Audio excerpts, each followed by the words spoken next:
हो गया है। नमस्कार दोस्तों, आप सभी का रियल लाइफ कोचिंग सेंटर में स्वागत है।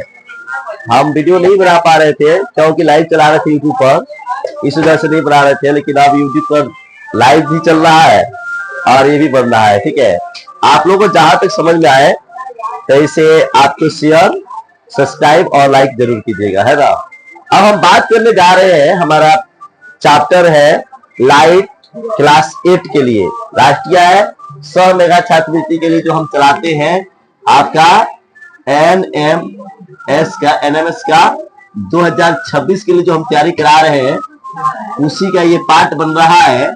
आपका पार्ट 1 बन रहा है लाइट का। ठीक है, लाइट का पार्ट कितना है बाबू? 1 कितना है आप समझिए। आप सभी लोग किताब खोल लीजिए और किताब के माध्यम से सारा कुछ तो मैं यहाँ पे नहीं लिख पाऊंगा, उसमें कुछ चीजें यहाँ पे प्रश्न बन रहा है।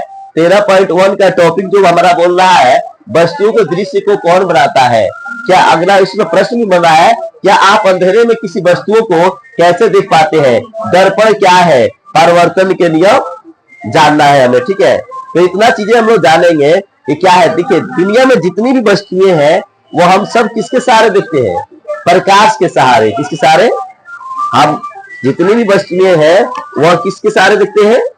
प्रकाश के सहारे। हम तो जानते हैं कि हम अपनी आंखों से देखते हैं, लेकिन हम फिर भी उसमें प्रकाश का योगदान होता है। प्रकाश से कोई मतलब किसी वस्तु पर प्रकाश क्या होती है? टकराती है, और फिर उस वस्तु से टकराकर हमारी आंखों पर क्या होती है? पहुंचती है। तभी हम क्या कर सकते हैं? किसी वस्तु को देख पाते हैं। इसलिए प्रकाश जो है काफी महत्वपूर्ण है। हमें किसी वस्तु को देखने के लिए पहले ये नहीं कि प्रकाश डायरेक्ट हमारे आंखों तक आती है, नहीं। पहले प्रकाश क्या होती है? किसी वस्तु पर टकराती है और फिर वहां से टकराकर हमारी आंखों तक क्या होती है? पहुंचती है। तो हमारी आंखें जो है वह प्रकाश को देखने में क्या करती है? सहायता करती है। हमारी ज्ञान इंद्रियों में से एक महत्वपूर्ण ज्ञान इंद्रिया कौन है? आंख है, जो हमें क्या करती है? आंख किसी वस्तु को देखने में सहायता प्रदान करती है। बात समझ लेना, दुनिया की जितनी भी वस्तुएं होती है उसे देखने में कौन सी ज्ञान इंद्रिय सहायता प्रदान करती है? आंख। लेकिन हम डायरेक्ट क्या वस्तुओं को देख पाते हैं? नहीं। हम क्या होते हैं? किसी भी वस्तु को देखने के लिए सबसे पहले में क्या होती है? प्रकाश की जरूरत होती है। और प्रकाश क्या होती है? जैसे हम बोर्ड को देख रहे हैं तो पहले प्रकाश इस वस्तु पे क्या हो रही है? टकरा रही है, और फिर टकरा कर हमारी आंखों पे क्या हो रही है? पहुंच रही है। तब जाके हम इसे क्या कह रहे हैं? तब हम इसे क्या कहेंगे? तब प्रकाश कहेंगे। यानी यही प्रकाश में क्या करती है? आंखें तभी हमें दिखाई देती है। अभी इसमें क्या लिखा है इन चीजों को समझिए। संसार को हम मुख्य रूप से अपनी ज्ञान इंद्रियों के जानते हैं। ज्ञान इंद्रियों में से दृष्टि एक सबसे महत्वपूर्ण ज्ञान इंद्रिय है। मतलब दृष्टि जो हमारी आंखें है, ये क्या है? बहुत ही महत्वपूर्ण। इसकी सहायता से हम किसको? पर्वतों, नदियों, पेड़ पौधे, कुर्सी, मनुष्य तथा अपने चारों ओर की अन्य अनेक वस्तुओं को क्या करते हैं? देखते हैं। ये पूरी दुनिया रंग बिरंगे, ये संसार हम किससे देखते हैं? अपनी आंखों से देखते हैं। इसके बारे में हम विस्तार रूप से जब इसके टॉपिक को हम पढ़ेंगे तब बताएंगे। इसी में पढ़ना है। हम ये रंग बिरंगे संसार किसके सहायता से देखते हैं? अपनी आंखों से। यह हमारी ज्ञान इंद्रिया में से क्या है कि महत्वपूर्ण अंग है। हमारी कितनी ज्ञान इंद्रिया होती है? 5। और 5 ज्ञान इंद्रिया में एक ही कौन? आंख जो है ये पूरी दुनिया को, ये रंग बिरंगे संसार को देखने में, नदी, तालाब, पहाड़ों, तमाम वस्तुओं को देखने में क्या करती है? सहायता प्रदान करती है। फिर चारों ओर के अनेक वस्तुओं को देखते हैं। हम आकाश, बादल, इंद्रधनुष तथा उड़ते पक्षियों को भी क्या करते हैं? देखते हैं। रात्रि में हम चंद्रमा तथा तारों को देखते हैं। किसके सहारे? अपने आंखों के से। दृष्टि द्वारा ही आप इस पृष्ठि पर छपे शब्द तथा वाक्य को देख पाते हैं। मतलब आंखें के द्वारा ये क्या करते हैं? ये किताबों में जो छपे अक्षर है, इसे हम क्या कर पाते हैं? देख पाते हैं। इस पृष्ठि पर छपे शब्द। उसके बाद क्या आप जानते हैं कि यह शब्द देखना कैसे संभव हो पाता है? क्या आप जानते हैं यह शब्द देखना कैसे संभव हो पाता है? अब एक और भी प्रश्न बनता है, क्या आप जानते हैं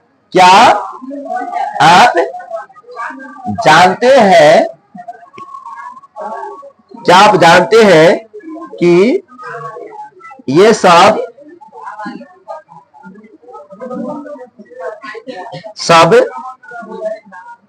देखना है? आवाज नहीं होनी चाहिए। देखना कैसे संभव हो पाता है? कैसे संभव हो पाता है? है। अब देखो, क्या आप जानते हैं कि ये सब देखना कैसे संभव हो पाता है? हम अपने आंखों से तो देखते हैं, पर क्या हम केवल अपने आंखों से ही देख पाते हैं? तो आपका आंसर क्या होगा? रॉन्ग होगा। केवल हम अपने आंखों से नहीं देख पाते हैं। हम अपने आंखों से केवल वस्तुओं को नहीं देख पाते हैं। हम कैसे देख पाते हैं? जब प्रकाश की किरणें, किसकी किरणें? जब प्रकाश की किरणें किसी वस्तु पर क्या होती है?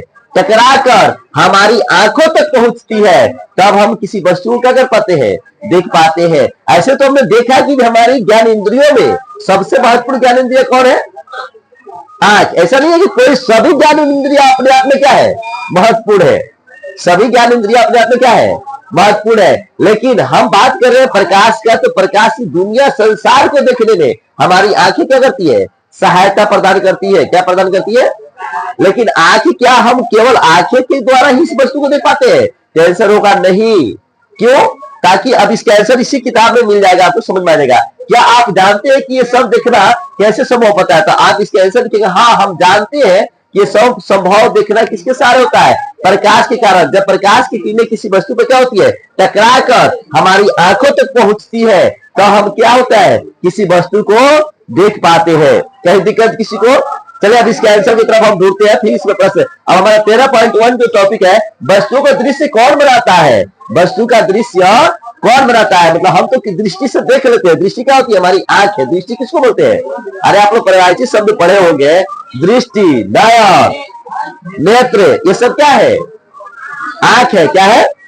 आंख क्या क्या है? परिभाषित शब्द है। तो दृष्टि को हम लोग क्या कहते हैं? आंख बोलते हैं। तो कह रहा है कि वस्तुओं का दृश्य कौन बनाता है? जो हम वस्तुएं देखते हैं उसका दृश्य कोई कौन बनाता है? हमारी आंखें बनाती है कि कोई और बनाता है? वही यहाँ प्रश्न है, क्या आप जानते हैं कि ये सब देखना कैसे संभव हो पाता है? तो यहाँ आंसर देखिए, कह रहा है, क्या कभी आपने सोचा है कि हम विभिन्न वस्तुओं को कैसे देख पाते हैं? वही प्रश्न यहाँ दिया रहा है कि मतलब क्या आप जानते हैं कि ये सब देखना कैसे? जैसे यहाँ पे भी एक प्रश्न बना है, क्या एक और प्रश्न बना है, क्या कभी कभी आपने सोचा है कि हम विभिन्न वस्तुओं को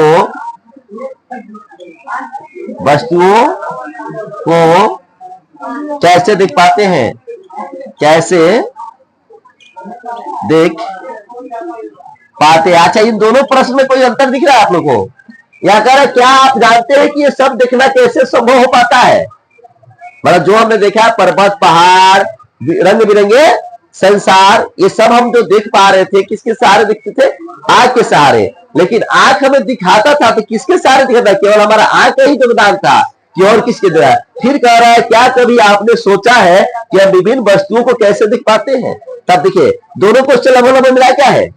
सुन, अब इसका आंसर यहां देखिए, आप कह सकते हैं कि वस्तुओं को नेत्रों से देखते हैं, लेकिन क्या आप अंधेरे में किसी वस्तु को देख पाते हैं? आप कह सकते हैं, आपका जवाब यही आएगा कि सर हम लोग क्या करते हैं? नेत्रों से, अपनी आंखों से सारी वस्तुओं क्या करते हैं? देख पाते हैं। लेकिन क्या जब अंधेरा हो जाता है तो क्या आप अपने आंखों से देख पाते हैं? अब एक प्रश्न और बनता है कि क्या अंधेरे में किसी वस्तु को देख पाते हैं? क्या अंधेरे में लिखे? अच्छा यहाँ लिखे है, क्या आप अंधेरे में किसी वस्तु को कैसे देख पाते हैं? अगर आपके पास अब ये बोल रहे, आपने जवाब दिया कि सर हम लोग किससे देखते हैं? नेत्र से देखते हैं। हालांकि उत्तर आपको बता दिए। हमने उत्तर क्या बताया बाबू? बताइए तो आप लोग अभी उत्तर क्या बताए हैं कि क्या हम, मतलब क्या केवल आपसे, अगर एक मिनट, अगर हम आपसे पूछे प्रश्न कि क्या मतलब आप किसी वस्तु को केवल अपने आंखों से देखते हैं, तो क्या आपका आंसर सही होगा? क्यों? हाँ, जब प्रकाश किसी वस्तु से टकराती है और वो टकरा कर हमारी आंखों तो क्या होती है? पहुंचती है, तब हम वस्तु को क्या कर पाते हैं? देख पाते हैं। वही एक प्रश्न बनाया है कि अगर कोई जवाब देगा, आप बहुत सारे वस्तुओं से, कोई पूछता है अगर तुम सारी वस्तुओं को ये जो देख रहे हो, ये जितने रंग बिरंगे संसार देख रहे हो, चिड़िया पक्षी जो देख रहे हो, किससे देख रहे हो? तो वो जवाब क्या देगा? आंख से देगा जवाब। तो फिर बताओ कि अंधेरे में क्यों नहीं दिख पाते हो? अंधेरे में चिड़िया को, पक्षी को क्यों नहीं देख पाते हो? अंधेरे में प्रकाश नहीं होता है, और वह किसी वस्तु से टकराकर हमारी आंखों तक नहीं पहुंचता है। जैसे ही हम ट्यूबलाइट जलाते हैं या कोई और बल्ब जलाते हैं तो वह प्रकाश क्या होता है, विभिन्न वस्तुओं से टकराकर हमारी आंखों तक क्या होता है, पहुंचता है। इसलिए वो वस्तु में क्या करती है, दिखाई देती है। कहीं दिक्कत किसी को नहीं ना है, सब लोग को समझ में आ रहा है। चलिए अब हम बात करते हैं, इसी में फिर आंसर हमारा मिलेगा। लेकिन क्या आप अंधेरे में किसी वस्तु को देख पाते हैं? इसका अर्थ है कि केवल नेत्रों द्वारा हम किसी वस्तु को नहीं देख सकते हैं। इसका अर्थ आ गया ना, इसका आंसर अंडरलाइन कर लीजिए अपनी किताब में। इसका अर्थ है कि केवल हम नेत्रों द्वारा हम किसी वस्तु को नहीं देख पाते। जो हमने जवाब दिया वो आ गया ना कि क्या हुआ, केवल नेत्रों द्वारा हम किसी वस्तु को नहीं देख सकते हैं। फिर कह रहा है किसी वस्तु को हम तभी देख पाते हैं जब उस वस्तु से आने वाला प्रकाश हमारे नेत्रों में क्या करता है, प्रवेश करे। बात समझ रहे ना, हम किसी वस्तु को तभी देख पाते हैं जब उस वस्तु से आने वाला प्रकाश हमारे नेत्र में क्या करे, प्रवेश करे। यह प्रकाश वस्तुओं द्वारा उत्सर्जित अथवा उनसे परिवर्तित हो सकता है, हो सकता है। मतलब यह प्रकाश वस्तुओं द्वारा क्या होता है, उत्सर्जित होता है, अथवा उनसे क्या होता है, परिवर्तित हुआ हो सकता है। यानी परिवर्तित होकर वह हमारे आंखों तक क्या होता होगा, पहुंचता होगा। जैसे अब हमारा कह रहा है कि आपने कक्षा 7 में सीखा है कोई पॉलिश किया हुआ चमकदार पृष्ठ। आप देखिए यहाँ पे मैंने क्वेश्चन बताया, इसका तो आंसर हो गया। आप लोग ये दोनों क्वेश्चन का आंसर क्या होगा, सेम होगा। क्या आप जानते हैं कि ये सब देखना कैसे संभव हो पाता है? क्या आप कभी आपने सोचा है कि हम विभिन्न वस्तुओं को कैसे देख पाते हैं? तो आप क्या कहोगे कि हाँ, हम जानते हैं कि विभिन्न वस्तुओं को हम कैसे देख पाते हैं। इसका एक ही कारण है कि जब कोई प्रकाश की किरणें क्या होती है, जब प्रकाश की किरणें विभिन्न वस्तुओं से टकराकर हमारी आंखों तो क्या होती है, पहुंचती है, तब हमारा नेत्र क्या करता है, उस दृश्य को दिखाता है। ठीक है, तो आप ये बता सकते हैं। उसके बाद हमारा ये प्रश्न बन रहा है कि एक और प्रश्न यहाँ पे बता रहा है, उसका आंसर हो गया, यहाँ तक होगा। कहां से आंसर होगा आपका? इसका अर्थ है कि केवल नेत्र द्वारा हम किसी वस्तु को नहीं देख सकते हैं। किसी वस्तु को हम तभी देख पाते हैं जब उससे आने वाला प्रकाश हमारे नेत्रों में क्या करता है, प्रवेश करे। यह प्रकाश वस्तु सर्जित अथवा उनसे परिवर्तित हुआ हो सकता है। यहाँ तक होगा। अब एक बता रहा है कि आप दर्पण कैसे बनाएंगे। कोई भी चिकना सतह हो, कोई भी क्या हो, कोई भी चिकना सतह हो। जैसे मान लो मैं आपको दिखाता हूं, मान लो चिकना सतह है, क्या है, या शीशा ले लो, कोई शीशा ले लो, क्या ले लो, कोई शीशा ले लो। आज शीशा एकदम दोनों तरफ से आर पार दिख रहा हो, क्या दिख रहा हो, आर पर क्या कर रहा हो, दिख रहा हो। और उस शीशा को एक तरफ से क्या कर दो, पॉलिश कर दो, पेंट कर दो। पॉलिश करने क्या होता है, पेंट कर दीजिए। थोड़ा सा रुको ना, हेलो, कहाँ ध्यान दे, थोड़ा सा रुको। अरे